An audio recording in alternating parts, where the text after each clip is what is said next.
এক একদিন এক একজনের বাড়ি কাজ করার জন্য যায়। তবে হাঁটতে হাঁটতে হাঁটতে হাঁটতে রহিমা চলে গেল একজন সওদাগরের বাসায় চলে গেল কাজ করার জন্য। ওই সওদাগরের বিবি ডাক দিয়া বলে, ও মহিলা ভালো, তোমাকে দেখতে তো গরিব মানুষের মতো দেখা যায় না, কারণ তোমার কানের মধ্যেও স্বর্ণের জিনিস দেখা যায়, তোমার নাকের মধ্যেও স্বর্ণের জিনিস দেখা যায়, গলার মধ্যেও স্বর্ণের জিনিস দেখা যায়। তবে আমার মনে হয় তুমি সাধারণ কোন মহিলা হইবা না। আইয়ুব নবীর বিবি রহিমা ডাক দিয়া বলে, ও সওদাগরের বিবি শুনো, আসলে আমি সাধারণ কোন মানুষ ছিলাম না, এত বছর সুখী শান্তিতে কাটাইলাম, আমার স্বামী রাজত্ব চালাইছে, আমি হলাম আইয়ুব নবীর বিবি। আজকে আমার স্বামী বড় মুসিবতের মধ্যে পড়ে গেল, আমার আজকে কোনো খাবার নাই, এলাকার মানুষগুলো এলাকা থেকে বের করে দিল, এই গ্রামের মধ্যে হেঁটে হেঁটে খাবার সংগ্রহ করে কাজ করিয়া সন্ধ্যা বেলা খাবার নিয়ে আমার স্বামীর মুখের মধ্যে খাবার দেই। ওই সওদাগরের বিবি ডাক দিয়া বলো, রহিমা, তবে আমার মনে হয় আসলে তুমি আইয়ুব নবীর বিবি। তবে একটা কাজ করো, আমি আর দেরি করব না, আমাকেও তুমি কালিমা পড়াইয়া মুসলমান বানাইয়া দাও। সওদাগরের বিবিও মুসলমান হয়ে গেল। তবে সওদাগরের চরিত্র বড় খারাপ ছিল।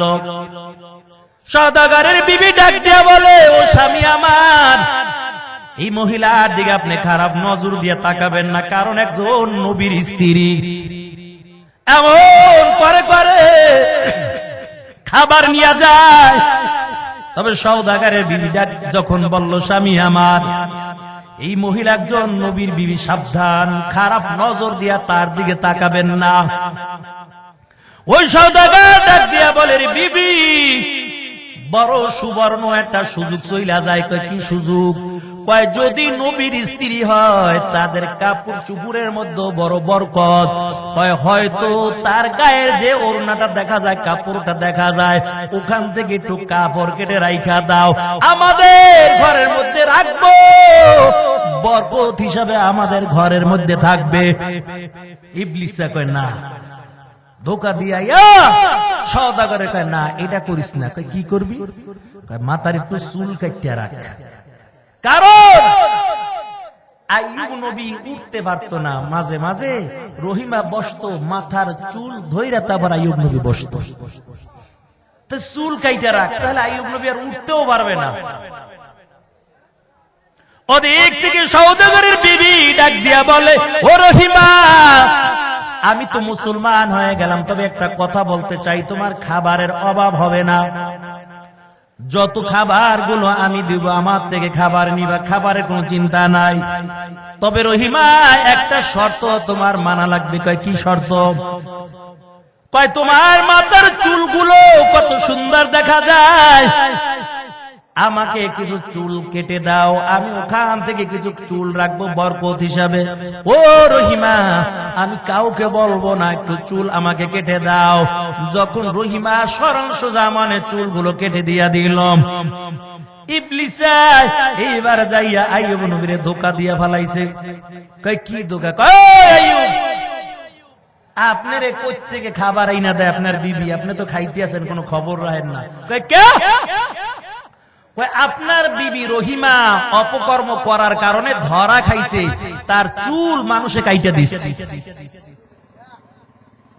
আইয়ুব নবী বড় চিন্তার মধ্যে পড়ে গেল। এই পবিত্র কালামুল্লাহ শরীফ থেকে আমি ছোট্ট একখানা আয়াতে কারিমা তেলাওয়াত করেছি। এই কোরআনের মধ্যে 114টা সূরা রয়েছে। সূরা ফাতিহার পরে সূরাতুল বাকারা 155 নম্বর আয়াত তেলাওয়াত করলাম। এরে মুমিন, আয়াতকে সামনে রেখে কিছু কথা বলার চেষ্টা করব, যদি আল্লাহ তৌফিক দান করে। আয়াতের মধ্যে আল্লাহ দুনিয়ার সব মানুষদেরকে জানায়, ও বিশ্ববাসী, মানব মণ্ডলী শুনে লাও, আল্লাহ বলেন ওয়ালা নাবলুওয়ান্নাকুম বিশাইইম মিনাল খাউফ ওয়াল জু'i ওয়া নাকসিম মিনাল আমওয়ালি ওয়াল আনফুসি ওয়াত তামারাত। আল্লাহ দুনিয়ার সব মানুষদেরকে জানাইয়া দেয়, অবশ্যই অবশ্যই আমি আল্লাহ তোমাদের পরীক্ষার সম্মুখীন করবই করব। তবে কি দিয়া আল্লাহ পরীক্ষা করবে জানো? আল্লাহ এক নাম্বার বলেন আমি ভয় দিয়া পরীক্ষা করব। দুই নাম্বার মালিক দুনিয়ার লোকদেরকে জানায়, আল্লাহ বলেন আমি ক্ষুধা দিয়া তারপর পরীক্ষা করব। তাহলে আল্লাহ এক নাম্বার ভয় দিয়া পরীক্ষা করবে। বেঈমানের সামনে যখন মুমিন বান্দা দাঁড়ায়, এমনকি ফাঁসির কাষ্ঠেও যদি ঝুলে মৃত্যুর ভয় পায় না, তখন আল্লাহর বান্দা দাঁড়াইয়া বলে ইন্নাল্লাযীনা ক্বালু রাব্বুনাল্লাহ, আমার রব হলো একমাত্র আল্লাহ। মালিক জানাইয়া দেয়। আর এমন খেয়াল যারা করবে, এমন বিশ্বাস যারা করবে যে আমার রব হলো একমাত্র আল্লাহ, এর উপর যারা ইস্তেকামত করবে, আল্লাহ বলেন তাদের কোনো চিন্তা করা লাগবে না। মৃত্যুর আগে আমি আল্লাহ তাদের কাছে রহমতের ফেরেশতা নাজিল করে দিব। আর মৃত্যুর সময় ওই বান্দার জান্নাতটা আল্লাহ তাআলা ফেরেশতার মাধ্যমে দেখাইয়া দিবে। এর নবীর আশিকের দল, আল্লাহ বলেন এক নাম্বার আমি ভয় দিয়ে পরীক্ষা করব।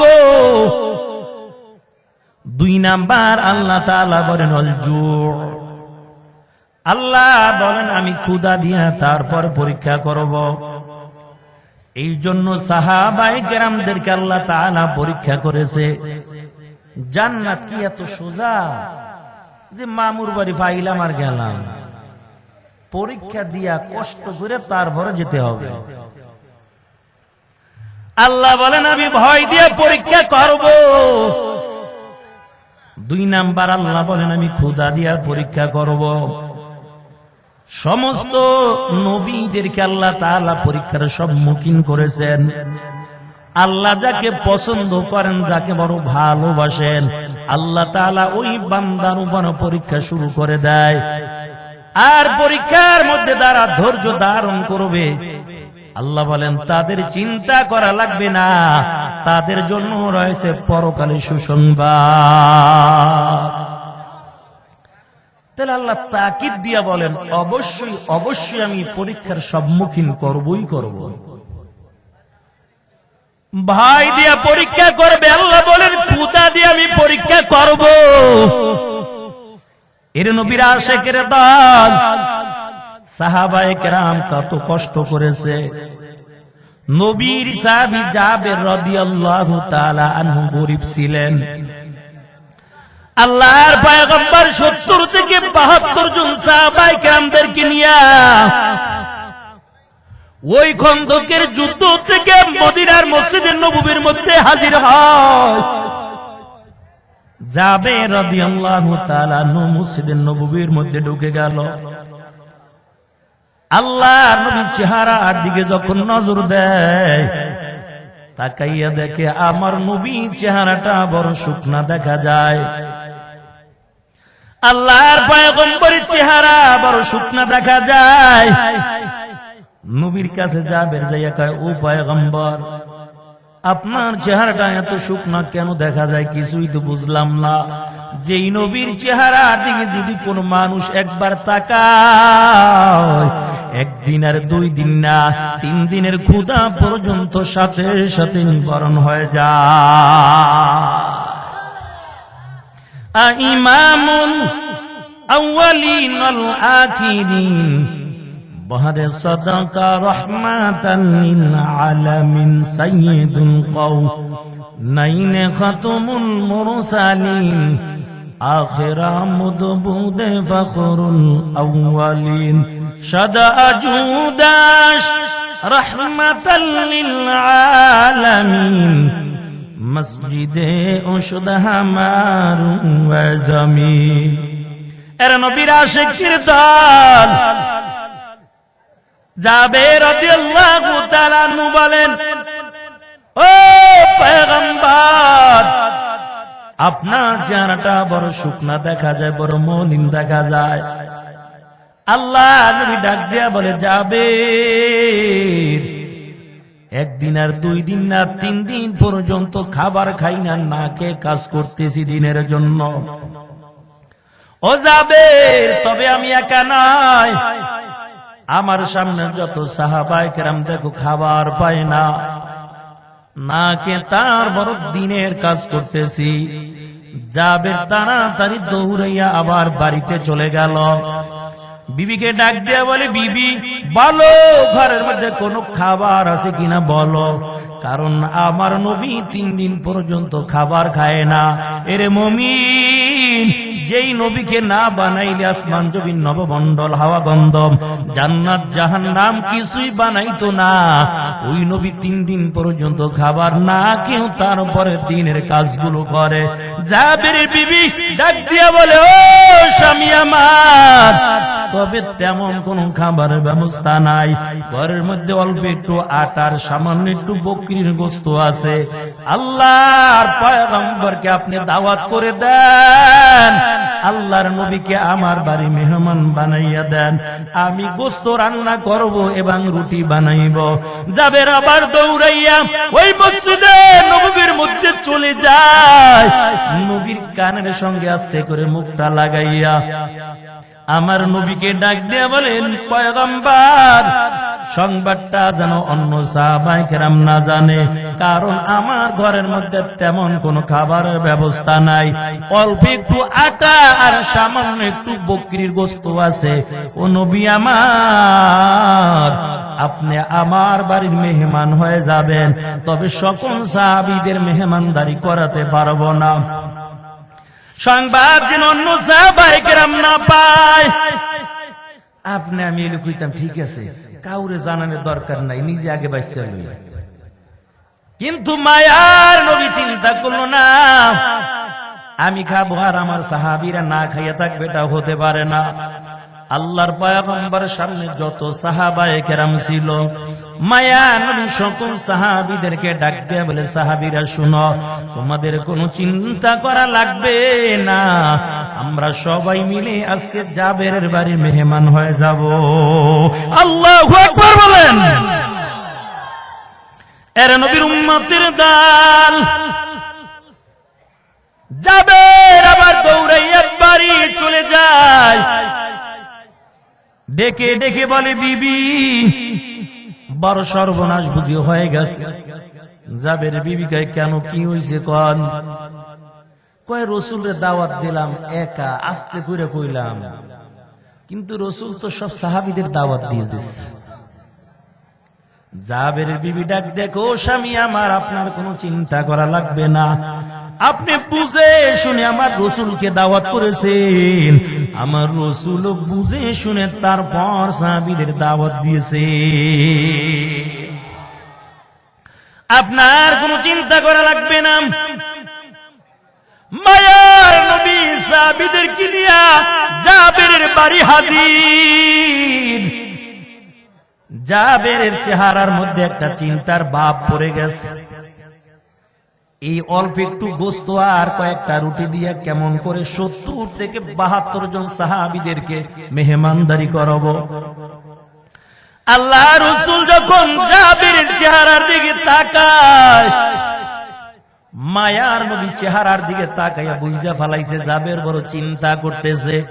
রাসূল ডাক দেয়া বলে, জাবের, তোমার কোনো চিন্তা করা লাগবে না, কারণ তুমি যে পাত্রের মধ্যে গোশত রেখেছো আর যে পাত্রের মধ্যে রুটি রেখেছো, ওই গোশতের পাত্র রুটির পাত্রটা ঢেকে আমি রাসূলের হাতে দাও, আমি রাসূল সকল সাহাবীদেরকে মেহমানদারি করাইব। জাবের ঘরের মধ্যে যাইয়া রুটির পাত্র গোশতের পাত্রটা আইনা রাসূলের হাতের মধ্যে দেয়।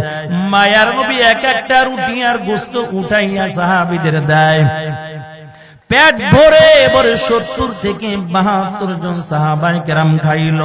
আল্লাহ রাসূল ডাক দেয়া বলে, ও সাহাবায়ে কেরাম, বলো তোমরা আর খাইবা কিনা বলো। সাহাবীরা বলে, নবী না না, আমরা তৃপ্তি সহকারে রুটি আর গোশত খাইলাম। আল্লাহর পয়গম্বর রুটি আর গোশত খাওয়ার পর এই গোশতের পাত্র এবং রুটির পাত্রটা জাবের হাতের মধ্যে দিয়া দেয়। ওরে জাবের, এই রুটি আর গোশত তুমি খাও, তোমার সন্তানকে দাও। জাবের বলে, আমি যখন রুটি এবং গোশতের পাত্র নিয়ে ঘরের মধ্যে চলে গেলাম, গোশতের পাত্র থেকে ডাকনা আমি সরাই, নজর করে দেখতে পাই এই পাত্র থেকে সামান্য পরিমাণ গোশত এখন পর্যন্ত কমে না। আর আপনার আমার বিবি হইলে কি হইতো, ঘরে বেতার ভাত রাঁধছি 2 জন, মাদ্রাসার ছাত্র আরো 5 জন লই আইছো, আমি পারবো না, ওই খাওয়াবা তুমি যেই খাওয়াও। আরে যেই ঘরের মধ্যে মাদ্রাসার ছাত্র যায়, তালেবুল ইলম যায়, মেহমান যায়, রাসূল বলেন ওই ঘরওয়ালাদের গুনাহ আল্লাহ মাফ করে দেয়। মেহমানদারি করাইতে তো বড় কষ্ট লেগে যায়। এই জন্য মালিক মাঝে মাঝে পরীক্ষা করবে। আল্লাহ বলেন, আমি ক্ষুধা দিয়া পরীক্ষা করব। নবীর কন্যা ফাতেমা রাদিয়াল্লাহু তাআলা আনহা, নবীর পরিবারের অবস্থা কেমন ছিল, ঘরের মধ্যে খাবার নাই। আলী রাদিয়াল্লাহু তাআলা যুদ্ধের ময়দান থেকে বাড়ি হাজির হয়ে গেছে। ফাতেমা ডাক দিয়ে বলে, ও স্বামী আমার, ঘরের মধ্যে কোনো খাবার নাই, আপনার 2টা সন্তান হাসান হোসাইন ক্ষুধার যন্ত্রণা সইতে না পাইরা পেটটা জমিনের মধ্যে ফালাইয়া ওই যে ঘুমাই রইছে। বারবার উঠে আমি মায়ের কাছে খাবার চাই, আর যদি আমি মা খাবার দিতে না পারি দিলের মধ্যে বড় কষ্ট লাগা যায়। আমি বারবার ডাক দিয়ে বলি, রে সন্তান একটু ঘুমাও, আমি মা তোদের জন্য খাবারের ব্যবস্থা করতেছি। ও স্বামী আমার, না না, কিন্তু আবার ঘুমের থেকে উঠে খাবার চাই, আমি মা হইয়া খাবার দিতে পারি না। আলী রাদিয়াল্লাহু তাআলা আনহু বলেন, ফাতেমা বলো কেমন করে এখন খাবারের ব্যবস্থা করব। ফাতেমা কয়, ও স্বামী আমার, আমার বাবা একটা চাদর আমাকে হাদিয়া দিয়েছিল, এই চাদরটা নিয়ে আপনি মদিনার বাজারে চলে যান, মদিনার বাজারে চাদরটা বিক্রয় করে কিছু খাবারের ব্যবস্থা করে দেন। কিন্তু আলীর মনে চায় না এই ফাতেমার চাদরের মালিক আর একজনে হয়ে যাবে। ফাতেমারও মনে চায় না এই চাদরের মালিক আর একজনে হয়ে যাবে। আলী রাদিয়াল্লাহু তাআলা আনহু চাদরটা গলার মধ্যে ফালাইয়া আস্তে আস্তে করে মায়ার নবীর সামনে দিয়ে হেঁটে যায়। আল্লাহ রাসূল ডাক দিয়ে বলে, ও আলী কই যাও? আলী রাদিয়াল্লাহু তাআলা আনহু বলে, নবী আমার, এই ফাতেমার চাদর বিক্রয় করার জন্য আমি মদিনার বাজারে যাই, কারণ ঘরের মধ্যে কোনো খাবারের ব্যবস্থা নাই। আল্লাহর নবীর দিলের মধ্যে চায় না এই চাদরের মালিক আর একজনে হয়ে যাবে। রে আল্লাহর বান্দা, রাসূল বড় চিন্তার মধ্যে পড়ে গেল, কি করা যায়। এই রাসূলের দিলের অবস্থা আল্লাহ বুঝা ফেলাইছে। ফাতেমাও চায় না, আলীও চায় না, আমার বন্ধু চায় না। আল্লাহ জিবরাইলকে পাঠাইয়া বলে, জিবরাইল যাও যাও, আমি আল্লাহর কথা আমার বন্ধুকে জানাইয়া দাও। আল্লাহও চায় না এই ফাতেমার চাদরের মালিক আর একজনে হয়ে যাবে। এটা তো আল্লাহও চায় না। ও জিবরাইল, তবে আমার বন্ধুকে ভালো, ওই যে মরুভূমির মধ্যে একটা মরা খেজুর গাছ দেখা যায়, আমার বন্ধুকে বলো আলীকে মরা খেজুর গাছের নিচে সুন্দর করে চাদরটা বিছাইয়া দিতে। মায়ার নবী ডাক দিয়ে বলে, রে আলী শুনো, চিন্তা করা লাগবে না, কারণ আমি রাসূলের ঘরের মধ্যে কোনো খাবার নাই। এরে আলী, ওই যে মরা একটা খেজুর গাছ দেখা যায়, জলদি করে যাও, সুন্দর করে মরা খেজুর গাছের নিচে ফাতেমার চাদরটা বিছাইয়া দাও। আলী রাদিয়াল্লাহু তাআলা আনহু ওই মরা খেজুর গাছের নিচে সুন্দর করে চাদরটা বিছায়। মায়ার নবী ডাক দিয়া বলে, খেজুর গাছ, আল্লাহর হুকুমে জিন্দা হয়ে যাও, আর এখন তোমার থেকে পাকা পাকা খেজুর গুলো এই ফাতেমার চাদরের মতন মধ্যে তুমি দিতে থাকো। মায়ার নবী যখন হাতের আঙুল দিয়া মরা খেজুর গাছের দিকে ইশারা করলো, মরা খেজুর গাছটা সাথে সাথে জিন্দা হইয়া চারদিকে ডালপালা ছড়াইয়া পাকা পাকা খেজুর গুলো চাদরের মধ্যে পড়তেছে। আর আলীকে ডাক দিয়া বলে, আলী যাও যাও, এই খেজুর নিয়ে বাড়ি চলে যাও, আমার হাসান হোসেনের মুখের মধ্যে খাবার দাও। এর নবীর উম্মতের দান, এটা ছিল আমার মায়ার নবী হাতের মধ্যে বরকত, এটা ছিল আখিরি পয়গম্বরে বড় একটা মুজিজা। ভাই, এক এক নবীকে এক এক ধরনের মুজিজা আল্লাহ দান করেছে। মুসা নবীর মুজিজা হলো হাতের মধ্যে লাঠি, লাঠি দিয়া যদি সাগরে পানির মধ্যে আঘাত করে দিত, দুই পাশের পানি ভাগ হইয়া মাঝখান দিয়া রাস্তা হইয়া যাইত। আর ঈসা নবীর মুজিজা, ভাই, 100 বছর কুরআন কবরে পাশেও দাঁড়াইয়াও যদি বলতো কুম্বি ইজনিল্লাহ, ওই কবর থেকে জিন্দা মানুষ দাঁড়াইয়া যাইতো। মুফাসসিরিন কিরাম বলেন, আল্লাহর বন্ধু মুহাম্মাদুর রাসূলুল্লাহ সাল্লাল্লাহু আলাইহি ওয়াসাল্লামকে আল্লাহ একটা দুইটা মুজিজা দেয় না। মুফাসসিরিন কিরাম বলেন, আমাদের নবীকে কম পক্ষে আল্লাহ তাআলা 3000 মুজিজা দান করেছেন। ইমামুল আউয়ালিন আল আখিরিন, বহরে সদকা রহমাতাল লিল আলামিন, সাইয়্যিদুল কওনাইন খাতামুল মুরসালিন, আখিরা মুদবুদ ফখরুল আউয়ালিন, সদা জুদাশ রহমাতাল লিল আলামিন, মসজিদে ওষুধ হামার ওয়া জমিন। এর নবীর উম্মতের দল, এই জন্য আল্লাহ তাআলা 1 নম্বরে বলেন খৌফ দিয়া পরীক্ষা করব, আমি আল্লাহ ভয় দিয়া পরীক্ষা করব। 2 নাম্বার আল্লাহ বলেন আমি ক্ষুধা দিয়া পরীক্ষা করব। ওয়ানাকসিম মিনাল আমওয়ালি ওয়াল আনফুসি ওয়াস সামারাত, আল্লাহ তাআলা সামনে বলেন আমি তোমাদের ফল ফলাদি নষ্ট করে তারপরে আমি পরীক্ষা করব। এক এক নবীকে আল্লাহ তাআলা এক এক ভাবে পরীক্ষার সম্মুখীন করেছেন। আল্লাহ আইয়ুব নবীকে আল্লাহ পরীক্ষা করেছেন রে মুমিন, কেমন ভাবে পরীক্ষা করেছেন যে আল্লাহর পয়গম্বর আইয়ুব নবী সম্পদের কোনো কম ছিল না, মালের অভাব ছিল না, আল্লাহ তাআলা বড় বাদশাহী দান করেছে, এত সুন্দর জীবন যাপন করে। ইবলিস কয় আল্লাহ বেজাল তো লাগছে, কয় কি হইছে? কয় আপনার আইয়ুব এই যে দেখেন আপনার ইবাদত করতেছে, আল্লাহ যে আপনি ধন সম্পদ দিছেন এই জন্য করে। আল্লাহ তাআলা বলে ইবলিস না, আমার বন্ধু আইয়ুব এই জন্য ইবাদত করে না, বরং আমার বন্ধু আমার জন্য বড় পাগল।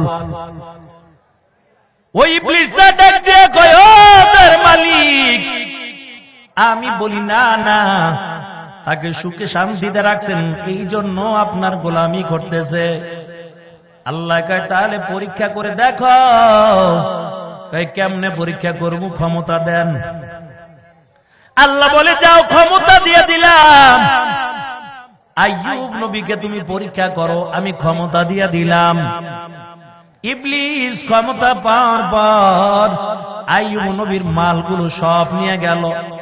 শত শত বকরিগুলো ছিল, একটা বাতাস আইসা সব বকরিগুলো নিয়ে গেল। সব বকরিগুলো মারা গেছে, জমিনের মধ্যে পড়ে আছে। রাখাল কান্না করতে করতে আইয়ুব নবীর কাছে হাজির হয়ে গেল। ও পয়গম্বর, আপনার বকরিগুলো সব মারা গেছে, কিছুই তো নাই, একটা বকরিও জীবিত নাই। আইয়ুব নবী ডাক দিয়া বলে, আলহামদুলিল্লাহ, আমি আল্লাহ শুকরিয়া আদায় করি যে আল্লাহ আমাকে সম্পদের মালিক বানাইছে, ওই আল্লাহ আবার নিয়ে গেছে, আমি শুকরিয়া আদায় করলাম, তোমার কোনো চিন্তা করা লাগবে না। শয়তানকে কি রে, এত মাল গেল, তারপরও শুকরিয়া আদায় করে। আবার ইবলিস আইয়ুব নবীর যত ঘোড়া ছিল, যত উটদুম্বা ছিল, সব উটদুম্বা গুলো একটা বাতাস আইসা আবার মাইরা ফেলাইছে। আবার উটদুম্বা রাখালাইসা কান্না করে, ও পয়গম্বর, বড় সর্বনাশ হয়ে গেছে। আইয়ুব নবীকে কি সর্বনাশ? কয় যত উটদুম্বা গুলো ছিল সব তো মারা গেছে। আইয়ুব নবী আবার মালিকের শুকরিয়া আদায় করে নেয়। ওরে রাখাল, তোমার কোনো চিন্তা করা লাগবে না, এই মালগুলো আল্লাহ আমাকে দান করেছিল, আল্লাহ আবার নিয়ে গেছে। আল্লাহ আমার কাছে জমা রেখেছিল, আবার আমার মালিক নিয়ে গেছে। এরে রাখাল, কোনো চিন্তা করা লাগবে না, আমি আমার রবের শুকরিয়া আদায় করে নিলাম। ইবলিসের মাথা বড় গরম, কি ব্যাপার, আমি বুঝি ঠই গেলাম। ওদিক থেকে আবার আল্লাহর কাছে গেছে, আল্লাহ পুরা ক্ষমতাটাই দিয়ে দাও। কই যা, পুরা দিলাম, আর কি পরীক্ষা করতে চাও? আইয়ুব নবীকে এবার বড় অসুস্থতার মধ্যে ফালাইয়া দিল। হঠাৎ করে আইয়ুব নবীর শরীরটা পোকায় ধরে গেল, বড় অসুস্থ। যে আইয়ুব নবী দুনিয়ার জমিনের মধ্যে একদিন আর 2 দিন না, 80টা বছর পর্যন্ত সুখে শান্তিতে কাটাইল, কিন্তু আইয়ুব নবীকে এমন মুসিবতের মধ্যে ফালাইয়া দিল, যত সন্তান ছিল সব সন্তানগুলো দুনিয়া থেকে বিদায় হয়ে গেছে। আইয়ুব নবী তারপর ধৈর্য হারা হয় না, ডাক দিয়া বিবিদেরকে বলে, রে বিবি, এই সন্তানগুলো আল্লাহ আমাদের কাছে আমানত রেখেছিল, আবার আল্লাহ তাআলা নিয়ে গেছে, কোনো চিন্তা নাই, মালিকের শুকরিয়া আদায় করে নিব। ও ইবলিস শয়তান ক্ষমতা পাওয়ার পর এমন আইয়ুব নবীকে অসুস্থতার মধ্যে ফালাইয়া দেয়, বিছানা থেকে আর উঠতে পারে না। আইয়ুব নবীর শরীরটা পোকায় ধরেছে, মুমিন এমন অসুস্থ অবস্থায় পড়েছে, আইয়ুব নবী বিছানা থেকে উঠতে পারে না। তারপর আইয়ুব নবী আমার রবকে ভুলে না, রবের নামটা স্মরণ করে। তারপর আইয়ুব নবী আল্লাহকে ভুলে না। এই অবস্থায় থাকি আইয়ুব নবীর জবান দিয়া মালিকের শুকরিয়া আদায় করে নেয়। এর নবীর আশিকের দল এমন কঠিন অবস্থায় অসুস্থ, আইয়ুব নবীর পুরো শরীরটা পোকায় ধরে ফেলেছে। আইয়ুব নবীর 4 জন বিবি ছিল, শরীর থেকে পচা দুর্গন্ধ বের হয়ে গেছে। বিবিরা ডাক দিয়া বলে, আপনি তো আল্লাহর একজন পয়গম্বর, একটু আল্লাহর কাছে দোয়া করেন, আল্লাহ আপনাকে সুস্থ করে দিবে। আইয়ুব নবী বলে, রে বিবি, 80টা বছর পর্যন্ত সুস্থে কাটাইলাম, কত আরাম আসে কাটাইলাম, মাত্র 18 বছর পর্যন্ত এই অসুস্থ অবস্থায় আছি।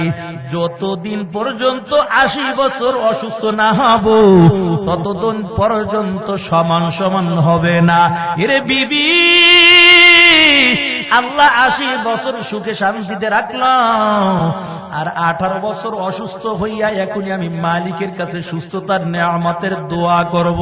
না না, আমি আল্লাহর কাছে এই দোয়া করতে পারবো না, বরং আমার মালিক দেখতেছে আমি কোন অবস্থায় আছি। 3 জন বিবি বিদায় হয়ে গেল, কারণ শরীর থেকে পচা দুর্গন্ধ। এক একজন বিবি আসে আর বলে, আপনি আমাদের তালাক দিয়া দেন, আমরা থাকতে চাই না। আইয়ুব নবী বলে, তোমাদের কষ্ট দিতে চাই না, ঠিক আছে তালাক দিয়া দিলাম। এমন করে কোন 3 জন বিবি বিদায় হয়ে গেল। একজন বিবি আইয়ুব নবীর পায়ের কাছে বসে বসে চোখের পানি ছেড়ে দিয়া কাঁদে। আইয়ুব নবী ডাক দিয়া বলে, রে বিবি, তুমি কেন যাও না? তুমি কেন কান্না করো বলো? আইয়ুব নবীর বিবি রহিমা কান্না করে আর বলে, স্বামী আমার, আমি এই অবস্থায় রেখে আমি যেতে চাই না, কারণ আমার দুনিয়ার জমিনে এমন কোন আমল নাই, কিয়ামতের ময়দানে আমি মালিকের সামনে জানো একজন নবীর বিবি হইয়া তারপরে দাঁড়াতে পারি। আপনি তো আল্লাহর পাঠানো একজন পয়গম্বর। ও স্বামী আমার, আমি যদি এখন আপনাকে ছেড়ে চলে যাই, দুনিয়ার থেকে তো আমার বিদায় হয়ে যাওয়া লাগবে। ও পর্দার আড়ালের মা গো, তোমার স্বামী অসুস্থ হয়ে গেলে তুমি বিরক্ত বোধ করো। এই অবস্থায় যদি ধৈর্য ধারণ করো আর স্বামীর খেদমত করে নাও, আর স্বামীর খেদমত করো, আর স্বামী যদি তোমার উপর খুশি থাকে, আর স্বামীর আগে যদি ওই মহিলা দুনিয়ার থেকে বিদায় হয়ে যায়, রাসূল বলেন, আর তার স্বামী যদি বলে আমার স্ত্রী খুব ভালো ছিল, আল্লাহর নবী বলেন ওই মহিলার জন্য আল্লাহর জান্নাত অপেক্ষা করতে থাকে। রহিমা হলো ইউসুফ, এত সুন্দর চেহারা। ইউসুফ নবীর কন্যা রহিমা কয়, ইউসুফ নবীকে আল্লাহ তাআলা কত সুন্দর দান করেছে, পৃথিবীর অর্ধেক মানুষকে যে সুন্দরতা দান করেছেন, ওই তার চেয়েও বেশি সুন্দর রূপে আল্লাহ তাআলা ইউসুফ নবীকে বানাইছে। মদিনার মহিলা আম্মা জান আয়েশার কাছে বলে, ও আয়েশা, তবে আমরা জানতে চাই ওই মিশরের জমিনের নারীরা ইউসুফ নবীর চেহারার দিকে তাকাইয়া ফল কাটতে যাইয়া হাত কাইটা ফেলাইছে, কোনো খবর নাই। আমরা জানতে চাই আখির পয়গম্বর মুহাম্মদুর রাসূলুল্লাহ সাল্লাল্লাহু আলাইহি ওয়াসাল্লামকে কেমন সুন্দর বানাইছে। ইউসুফ নবীর চাইতে কি আমাদের নবী সুন্দর বেশি কিনা একটু জানতে চাই। আম্মা জান আয়েশা ডাক দিয়া বলে, মদিনার মহিলারা তবে শুনো, আমি বলি ওই জামানার মধ্যে যদি ইউসুফ নবী না হইয়া আখির পয়গম্বর হইতো, আমি মনে করি তারা হাত কাটা তো দূরের কথা, কলিজা কেটে ফেলতো, তাদের কোনো খবর থাকতো না। কারণ নবীর চেহারার মধ্যে এত নূর, জমিন দিয়ে হাঁটতো কোনো আলো লাগবে না, নবীর চেহারার দিয়া পুরো রাস্তা আলোকিত হয়ে যাইত। এর নবীর আশিকের দল। আইয়ুব নবীর বিবি রহিমা ডাক দিয়া বলে, ও স্বামী আমার, মালিকের কাছে আমি কি আমল নিয়ে দাঁড়াইব, তবে দেখি আপনার খেদমত করতে পারি কিনা, যতদিন আপনি বেঁচে থাকবেন আপনাকে ছেড়ে আমি যাব না। আহা, কেমন কষ্টটা করছে। তো সুন্দর তো কম ছিল না, বাপ সুন্দর, মেয়ে তো আরো সুন্দর, কত সুন্দর। ইউসুফ নবীর মেয়ে রহিমা সুন্দর দিকটা কোনো কমতি ছিল না, কিন্তু তারপরও স্বামীকে ছাইরা যায় না। এতদিন তো বড় সুখে শান্তি দিছিলাম, আপনার এই মুসিবতের সময় আপনাকে আমি ছেড়ে যাব না। এলাকার লোকেরা বলে, ও রহিমা, তবে আইয়ুব নবীকে তুমি এই জায়গায় নিয়ে বসবাস করতে পারবা না, কারণ দুর্গন্ধ এলাকা ছড়িয়ে গেছে, এলাকার মধ্যে থাকতে পারবা না, কোথায় নিবা নিয়ে যাও। রহিমা বড় মুসিবতের মধ্যে পড়ে গেল। একটা চাদরের মধ্যে পেঁচাইয়া আইয়ুব নবীকে কাঁধে করে নিয়ে আস্তে আস্তে পথ চলতেছে। একজন মহিলা যত শক্তিশালী হোক না কেন, একটা পুরুষ নিয়ে চলা বড় কষ্টকর হয়ে যায়। এলাকার মানুষ যখন তাড়াইয়া দেয়, রহিমা বড় মুসিবতের মধ্যে পড়ে গেছে। আইয়ুব নবী হাঁটতেও পারে না, একটা চাদরের মধ্যে বেচাইয়া কষ্ট করে কাঁধের মধ্যে লইয়া আস্তে আস্তে করে নিজের এলাকা ছাইরা অন্য এলাকায় চলে গেল। ওই এলাকার মানুষ বলে, রহিমা, আমরা দুর্গন্ধে থাকতে পারি না, আইয়ুব নবীকে এলাকা রাখতে পারবা না। তাই কোথায় নিব, কোথায় যাব? কয় যাও যাও, যে এলাকার মধ্যে মানুষ বসবাস করে না এমন একটা জঙ্গলের মধ্যে নিয়ে যাও। রহিমা বড় মুসিবতের মধ্যে পড়ে গেল। আর আইয়ুব নবীর শরীরটা এমন পোকায় ধরেছে, শরীরের মধ্যে এমন কোন খালি জায়গা নাই, পুরো শরীরটাই পোকা দিয়া ভরপুর। এই আল্লাহর বান্দা ওই জঙ্গলার মধ্যে নিয়ে গেল।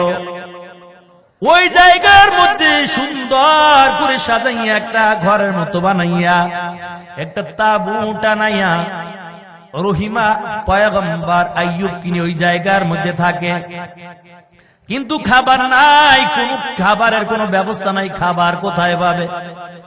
যখন সকাল হইয়া যাইতো ওই রহিমা খাবারের খোঁজে এলাকায় বের হয়ে যাইতো, মানুষের বাড়ি কাজ করে করে একটু খাবার আনতো।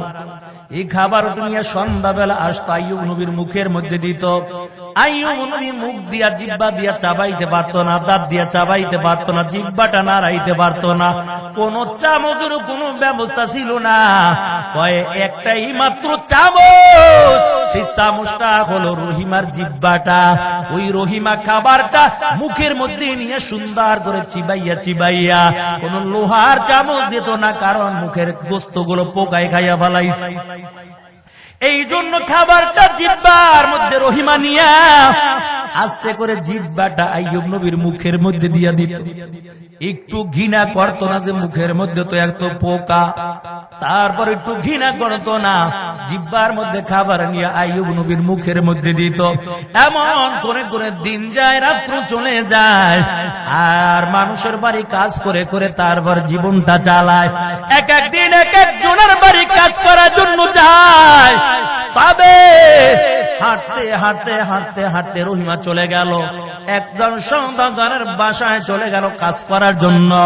ওই সওদাগরের বিবি ডাক দিয়া বলে, ও মহিলা ভালো, তোমাকে দেখতে তো গরিব মানুষের মতো দেখা যায় না, কারণ তোমার কানের মধ্যেও স্বর্ণের জিনিস দেখা যায়, তোমার নাকের মধ্যেও স্বর্ণের জিনিস দেখা যায়, গলার মধ্যেও স্বর্ণের জিনিস দেখা যায়, তবে আমার মনে হয় তুমি সাধারণ কোন মহিলা হইবা না। আইয়ুব নবীর বিবি রহিমা ডাক দিয়া বলে, ও সওদাগরের বিবি শুনো, আসলে আমি সাধারণ কোন মানুষ ছিলাম না, এত বছর সুখী শান্তিতে কাটাইলাম, আমার স্বামী রাজত্ব চালাইছে, আমি হলাম আইয়ুব নবীর বিবি। আজকে আমার স্বামী বড় মুসিবতের মধ্যে পড়ে গেল, আমার আজকে কোনো খাবার নাই, এলাকার মানুষগুলো এলাকা থেকে বের করে দিল, এই গ্রামের মধ্যে হেঁটে হেঁটে খাবার সংগ্রহ করে কাজ করিয়া সন্ধ্যা বেলা খাবার নিয়ে আমার স্বামীর মুখের মধ্যে খাবার দেই। ওই সওদাগরের বিবি ডাক দিয়া বলো, রহিমা, তবে আমার মনে হয় আসলে তুমি আইয়ুব নবীর বিবি, তবে একটা কাজ করো, আমি আর দেরি করব না, আমাকেও তুমি কালিমা পড়াইয়া মুসলমান বানাইয়া দাও। সওদাগরের বিবিও মুসলমান হয়ে গেল, তবে সওদাগরের চরিত্র বড় খারাপ ছিল। সওদাগরের বিবি ডাক দিয়া বলে, ও স্বামী আমার, এই মহিলার দিকে আপনি খারাপ নজর দিয়ে তাকাবেন না, কারণ একজন নবীর স্ত্রী, এমন করে করে খাবার নিয়ে যায়। তবে সওদাগরের বিবি ডাক যখন বলল, স্বামী আমার, এই মহিলা একজন নবীর বিবি, সাবধান, খারাপ নজর দিয়া তার দিকে তাকাবেন না। ওই সওদাগর ডাক দিয়া বলে, বিবি, বড় সুবর্ণ একটা সুযোগ চইলা যায়। কয়, কি সুযোগ? কয়, যদি নবীর স্ত্রী হয় তাদের কাপড় চুপুরের মধ্যে বড় বরকত। কয়, হয়তো তার গায়ের যে ওড়নাটা দেখা যায়, কাপড়টা দেখা যায়, ওখান থেকে একটু কাপড় কেটে রাইখা দাও, আমাদের ঘরের মধ্যে রাখবো, বরকত হিসাবে আমাদের ঘরের মধ্যে থাকবে। ইবলিসা কয়, না, ধোকা দিয়া সওদাগরে কয়, না, এটা করিস না। কয়, কি করবি? কয়, মাথার একটু চুল কাটিয়া রাখ, কারণ আইয়ুব নবী উঠতে পারতো না, মাঝে মাঝে রহিমা বসতো, মাথার চুল ধইরা তারপর আইয়ুব নবী বসতো, তো চুল কাটিয়া রাখ, তাহলে আইয়ুব নবী আর উঠতেও পারবে না। ওদিক থেকে সওদাগরের বিবি ডাক দিয়া বলে, ও রহিমা, আমি তো মুসলমান হয়ে গেলাম, তবে একটা কথা বলতে চাই, তোমার খাবারের অভাব হবে না। যত খাবার গুলো আমি দিব আমার থেকে খাবার নিবা, খাবারের কোনো চিন্তা নাই। তবে রহিমা, একটা শর্ত তোমার মানা লাগবে। কয় কি শর্ত? কয় তোমার মাথার চুলগুলো কত সুন্দর দেখা যায়, আমাকে কিছু চুল কেটে দাও, আমি ওখান থেকে কিছু চুল রাখবো বরকত হিসাবে। ও রহিমা, আমি কাউকে বলবো না, একটু চুল আমাকে কেটে দাও। যখন রহিমা সরল সোজা মানে চুলগুলো কেটে দিয়া দিলাম, ইবলিস এইবার যাইয়া আইয়ুব নবীরে ধোকা দিয়া ফেলাইছে। কয় কি ধোকা? কয় আইয়ুব, আপনারে কই থেকে খাবার আইনা দেয় আপনার বিবি, আপনি তো খাইতে আছেন, কোনো খবর রাখেন না। কয় কে? আপনার বিবি রহিমা অপকর্ম করার কারণে ধরা খাইছে, তার চুল মানুষে কাইটা দিচ্ছে। আইয়ুব নবী বড় চিন্তার মধ্যে পড়ে গেল। সন্ধ্যাবেলা রহিমা খাবার নিয়ে হাজির হয়ে গেছে। আপনাদের কষ্ট হয় নাকি? আর কিছু সময় চালাই নাকি? সন্ধ্যাবেলা খাবার নিয়ে আইয়ুব নবীর কাছে হাজির। খাবার নিয়ে যখন আইয়ুব নবীর কাছে হাজির হয়ে গেল, আইয়ুব নবীর মেজাজটা বড় গরম হয়ে গেছে। আইয়ুব নবী ডাক দেয়া বলে, রহিমা, তোমার মাথার চুলগুলো দেখি একটু সরাও। মাথার দিকে কাপড়টা যখন সরায়, চুলটা যখন দিল, দেখে চুল কাটা। ঘটনা তো মিলে গেছে, ওই যে বড় বুজুর্গের মতন দেখা গেছে। বুড়া মানুষটাই আমারে কইলো, তুমি বলে অপকর্ম কইরা তারপরে খানা নিয়ে আনো, এই খানা আমারে খাওয়াও। রহিমা ডাক দিয়ে বলে, আস্তাগফিরুল্লাহ, না, আমি এমন কোন কাজ করি নাই। কয় তাই মাথার চুল কাটা কা? বুড়া লোকটা আমার কাছে যা বললো, ঘটনা সত্যই দেখা যায় মাথার চুল তো কাটা। আর এই মাথার চুল বিক্রি কইরা অপকর্ম কইরা তারপরে খাবার নিয়ে আসো। এই রহিমা, যাও, চলে যাও, আমার কাছ থেকে চলে যাও। তবে আল্লাহ যদি আমার সুস্থ বানায়, কসম খাইয়া বললাম, আমি তোমাকে 100 ব্যক্তির আঘাত করব।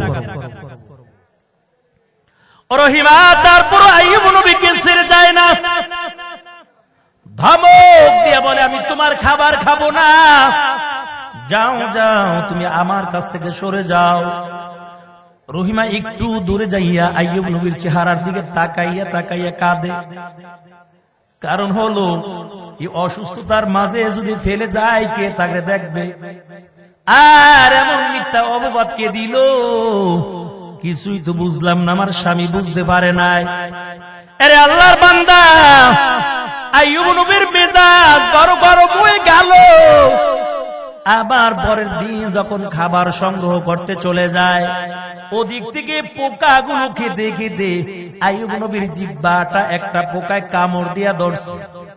আর সাধারণ কোন পোকা না, ওই পোকার কামড়ে এত বিষ ছিল, দুনিয়ার কোন মানুষ এখন যারা বসবাস করি, একটা কামড় দিলে বিষের যন্ত্রণা সইতে পারত না।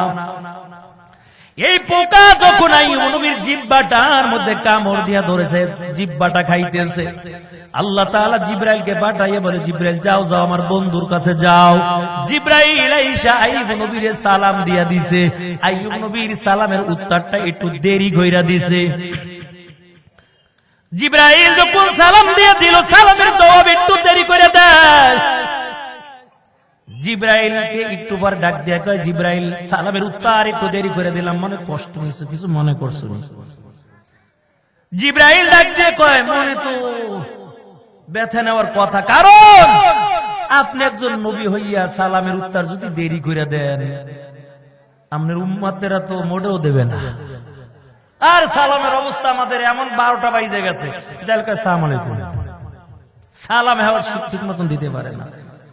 মানে তোমার মৃত্যু তোমার উপর গজব নাজিল, শান্তির জায়গায় বদদোয়া করে দেয়। অথচ মুসলমান একে অপরকে সালাম দিবে, শান্তির জন্য দোয়া করবে, মহব্বত পয়দা হয়ে যায়। এর নবীর আশিকের দল। জিবরাইল কয়, ও নবী আমার, তবে কেন আমার সালামের জবাবটা আপনি দেরি করে দিলেন? আইয়ুব নবী ডাক দিয়া বলে, জিবরাইল শুনো, তুমি যখন আমাকে সালাম দিছো, আল্লাহর দুইটা মাখলুক আমার জিহ্বার গোস্তগুলো খাইতেছে, আমি যদি তোমার সালামের উত্তর দিয়ে দেই, পোকা দুইটা আমার জিহ্বার থেকে পইরা যাবে, বড় কষ্ট পাবে, কারণ তাদের রিজিক গুলো আল্লাহ তাআলা আমার মুখের মধ্যে গোস্ত রাখছে। এই পোকা দুইটা গোস্ত কে জমিনের মধ্যে পড়ে যায়, তারপরে আমি তোমার সালামের উত্তর দিলাম। তবে আইয়ুব নবী তখন আল্লাহর কাছে দোয়া করার বলে, মালিক, শরীরের গোস্ত খাইলো আল্লাহ, তোমার কাছে কোনোদিন দোয়া করি নাই।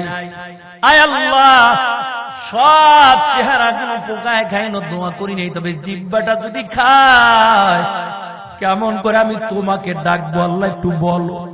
এই জিহ্বা দিয়া আমি আল্লাহ তোমাকে ডাক দেই। আয় আল্লাহ, জিহ্বাটা যদি পোকায় খায়, কেমন করে আমি তোমাকে ডাকবো। আল্লাহ ডাক দিয়া বলে, জিব্রাইল, আমার বন্ধু আইয়ুবকে পরীক্ষা করা হয়ে গেছে, তুমি আমার বন্ধু আইয়ুবকে জানাইয়া দাও, আমি আল্লাহ আইয়ুব নবীকে পরীক্ষায় পাশ করাইয়া নিয়েছি। একদিন আর 2 দিন না, 18 বছর রহিমা খাবারের জন্য গ্রামে চলে গেল। ওদিক থেকে জিব্রাইল ডাক দিয়ে বলে, ও পয়গম্বর, আল্লাহ আপনাকে কবুল করে ফেলাইছে, পরীক্ষায় পাশ করছেন, তবে একটা কাজ করেন, এই পায়ের গোড়ালি দিয়ে একটু জমিনটার মধ্যে আঘাত করে দেন। আইয়ুব নবী চোখের পানি ছেড়ে দিয়ে কাঁদে। জিব্রাইল ডাক দিয়া কয়, ও পয়গম্বর, এত কষ্ট পাইলেন কিন্তু একদিনও কান্না করলেন না, এখন কেন কাইন্দা দিলেন? আইয়ুব নবী ডাক দিয়া কয়, জিব্রাইল, তুমি আমাকে বলছো জমিনের মধ্যে পায়ের গোড়ালি দিয়ে আঘাত করব, একটু তাকাইয়া দেখো, পায়ের গোড়ালির মধ্যে তো কোনো গোস্ত নাই, হাড্ডি গুলো তাও পোকায় খাইয়া ফেলাইছে, কেমন করে আমি আঘাত করবো জিব্রাইল, একটু দেখো। জিব্রাইল বলে, নবী আমার, তবে আপনার কাজ হলো একটু চেষ্টা করা, সামান্য একটু চেষ্টা করেন। যখন আইয়ুব নবী জমিনের মধ্যে পায়ের গোড়ালিটা দিয়ে হাড্ডি দিয়ে সামান্য একটু চেষ্টা করছে, ও দুনিয়ার উম্মতের দল, আমাদেরও কাজ হলো একটু চেষ্টা করা, একটু চেষ্টা করা। তাই কবুল করে নেওয়ার মালিক হলো একমাত্র আল্লাহ। আইয়ুব নবী যখন চেষ্টা করলো, হালকা একটু পায়ের গোড়ালিটা জমিনের মধ্যে লাগাইছে, কারণ জিব্রাইল বলে, নবী আপনি একটু সামান্য একটু চেষ্টা করেন, চেষ্টা লাগবে। ওই সামান্য গোড়ালিটা যখন জমিনের মধ্যে লাগাইছে, আল্লাহর কি কুদরত, ওই জমিন থেকে পানিগুলো উঠা শুরু হয়ে গেছে। জিব্রাইল আমিন বানু দিয়ে সুন্দর করে পানিটা বেষ্টন করে রাখলো। ওই পানি দিয়ে জিব্রাইল বলে, নবী আমার, এই পানি আপনি পান করে। যখন পানি হাতের মধ্যে নিয়ে একটা কোষ পানি পান করলো, শরীরের মধ্যে যত পোকা ছিল সব পোকাগুলো মুহূর্তের মধ্যে ঝরে পড়ে গেছে। জিব্রাইল ডাক দিয়ে বলে, পয়গম্বর, এই পানিটা দিয়ে আপনি এখন গোসল করে নেন। আইয়ুব নবী পানিটা দিয়ে গোসল করে ফেললো। যখন গোসল করলেন, শরীরটা এমন সুন্দর একটা শরীরে পরিণত হয়ে গেছে, আগে যেমন সুন্দর ছিল তার চাইতে দ্বিগুণ বেশি সুন্দর হয়ে গেছে। শরীরের মধ্যে কোনো একটা দাগ নাই, আর এখন আগে একটু চামড়া গোছানো ছিল, গোছানোর পুরো টাইট হয়ে গেছে, এখন একটা জান্নাতি মানুষের মতন দেখা যায়। যুবক রহিমা খাবার নিয়ে এসেছেন, ওদিক থেকে জিব্রাইল যখন আইয়ুব নবীকে গোসল করতে বলল, গোসলটা করার পরে এত সুন্দর একটা শরীর হয়ে গেছে। আল্লাহ কয়, জিব্রাইল যাও, আমরা আইয়ুব নবীর জন্য কিছু হাদিয়া নিয়ে যাও। কয়, কি হাদিয়া নিব? কয়, জান্নাত থেকে 5টা জিনিস তার জন্য হাদিয়া নিয়ে যাও। 1 নাম্বার, তার পরনে কাপড় নিয়ে যাও। 2 নাম্বার, একটা সুন্দর একটা জামা নিয়ে যাও, কারণ আমার আইয়ুব নবী গোসল করেছে, তো সুন্দর একটা দেহ হয়ে গেছে, আগের চেয়ে দ্বিগুণ সুস্থতা অর্জন করেছে, আগের চেয়ে দ্বিগুণ সুন্দর আল্লাহ তাআলা দান করেছে, মাল দিয়ে আল্লাহ ভরপুর করে দিয়েছে, সব কিছু আল্লাহ ফিরিয়ে দিয়েছে। জিবরাইল জান্নাত থেকে কিছু হাদিয়া নিয়ে আসছে, 5টা জিনিস নিয়ে আইয়ুব নবীর কাছে হাজির হয়ে গেছে। জিবরাইল বলেন, নবী এই কাপড় জান্নাতি কাপড়, এই কাপড়টা আপনি পরিধান করেন, এই জামাটা আপনি গায়ের মধ্যে দেন, আর একটা পাগড়ি নিয়ে আসলাম, পাগড়িটাও আপনি পরেন, আর একটা টুপি নিয়ে আসলাম, আর একটা জায়নামাজ নিয়ে আসলাম। এই 5টা জিনিস নিয়ে আইয়ুব নবীর কাছে হাজির। রহিমা আয়েশা এখন আইয়ুব নবীরে খুঁজতেছে, কই আইয়ুবরে তো দেখি না, আরো তো 2 দিন আগে আমার সঙ্গে রাগ করলো, এখন তো আমার স্বামী আইয়ুবকে আর দেখি না, না জানি জঙ্গলার পশু পাখি খাইয়া ফেলাইছে। হঠাৎ করে নজর করে দেখতে পাই একটু পাহাড়ের উঁচায় আইয়ুব নবী সুন্দর পোশাক পরে বইয়া রইছে। রহিমা পাগলের মতো হইয়া কান্না করে আর আইয়ুব নবীকে খুঁজতেছে। আইয়ুব নবী কিছুই বলে না, দেখতেছে দেখি কি হবে। একটু পর ডাকতে বলে, রহিমা কাকে তুমি খুঁজো? রহিমা কান্না করে আর বলে, আমার স্বামীকে এই জায়গার মধ্যে রেখে গেছিলাম, স্বামীরে পাই না। কই আমার স্বামী, কই আমার স্বামীকে আমি দেখতে পাই না, এই জন্য আমি কান্না করতেছি আর আমার স্বামীরে খুঁজতেছি। আইয়ুব নবী ডাক দেয়া বলে, রহিমা দেখো, একটু আমার দিকে তাকাইয়ে একটু দেখো, তোমার স্বামীর মতো মনে হয় কিনা। চেহারার দিকে যখন তাকাই, রহিমা কয়, হ আমার স্বামীর মতন তো লাগে, আমার স্বামীর চেহারাটা এমনই আছিল। তার বড় ভালো কইরা আইয়ুব নবীকে একটু ভালো করে দেখো, নাকটা কি আগের মতন দেখা যায় কিনা, চক্ষুটা কি আগের মতন দেখা যায় কিনা, একটু দেখো হাতের আঙ্গুলগুলো দেখা যায় কিনা। রহিমা কয়, দেখতে তোমার স্বামীর মতনই লাগে, কিন্তু আমার স্বামী তো অসুস্থ ছিল, পোকা দিয়ে পুরো শরীর ভরপুর। আইয়ুব নবী মুস্কি হেসে দিয়া বলে, ও রহিমা চিন্তা করা লাগবে না, আল্লাহ তাআলা আমাকে বরকতি পানি দান করেছেন, পানি দিয়ে গোসল করার কারণে আল্লাহ আমাকে পরিপূর্ণ সুস্থতার নেয়ামত দিয়েছে। তবে যেই সময় জিবরাইল আমিন জান্নাত থেকে 5টা পুরস্কার নিয়ে আসলো, ওই সময়টা ছিল মাগরিবের সময়। ওই মাগরিবের সময় 5টা পুরস্কার নিয়ে হাজির হয়ে গেছে। কাপড় পরলো, জামা পরলো, টুপি পরলো, মাথায় পাগড়ি পরলো, জায়নামাজটা বিছাইছে। জিবরাইল কয়, ও পয়গম্বর, আল্লাহ আপনাকে সুস্থতার নেয়ামত দান করেছেন, এখন আল্লাহর কুদরতি পায়ের মধ্যে আপনি সিজদা দিয়া দেন। আইয়ুব নবী মালিকের কুদরতি পায়ে সিজদা দেওয়ার জন্য যখন জায়নামাজের মধ্যে দাঁড়িয়ে গেল, 4 রাকাত নামাজ আদায় করবে এই জন্য দাঁড়াইছে। 4 রাকাত নামাজ আদায় করবে, মাগরিবের 4 রাকাত নামাজ আদায় করবে নিয়ত করেছে। কিন্তু আইয়ুব নবীর দিলের মধ্যে এত খুশি, 4 রাকাত নামাজ আদায় করে নাই, এমন নামাজ আদায় করতে করতে 3 রাকাত নামাজ আদায় করিয়া ডান দিকে বাম দিকে সালাম ফিরাইয়া ফেলাইছে। জিবরাইল পিছনের থেকে লুকমা দেয়, ও পয়গম্বর এটা আপনি কি করলেন? ভাই কেন, কি হইছে? আপনি নামাজ তো 4 রাকাত পড়েন নাই, নিয়ত করছেন 4 রাকাত, পড়ছেন তো 3 রাকাত, বাকি 1 রাকাত কেডা কইব? পড়বে কি বাকি 1 রাকাত? আল্লাহ কয়, জিবরাইল তুমি কেন লোকমা দিছো? কারণ তো তুমি তো এই নামাজের জামাতের মুসল্লিও ছিলা না। তাহলে বোঝা যায় মুসল্লি ছাড়া বাহিরের লোক লোকমা দিলে লোকমা হবে না। কই তুমি তো মুসল্লি না, কেন তুমি আমার বন্ধুকে লোকমা দিয়েছো? তুমি কেন লোকমা দিলা? তোমার লোকমা গ্রহণযোগ্য হবে না। আমার আইয়ুব নবী যদিও ভুলে 3 রাকাত নামাজ আদায় করে থাকে, দুনিয়ার জমিনের মধ্যে যত উম্মত আসবে পায় আখিরি পয়গম্বরের উম্মত গুলো আসবে, শুরু থেকে শেষ পর্যন্ত নবীর উম্মত গুলো থাকবে। দুনিয়া যতদিন থাকবে আমি আখিরি নবীর উম্মতের জন্য এই আইয়ুব নবী 3 রাকাত নামাজ আদায় করেছে, এই মাগরিবের জন্য 3 রাকাত নামাজ আমার বন্ধুর উম্মতের জন্য আমি ফরজ করে দিব।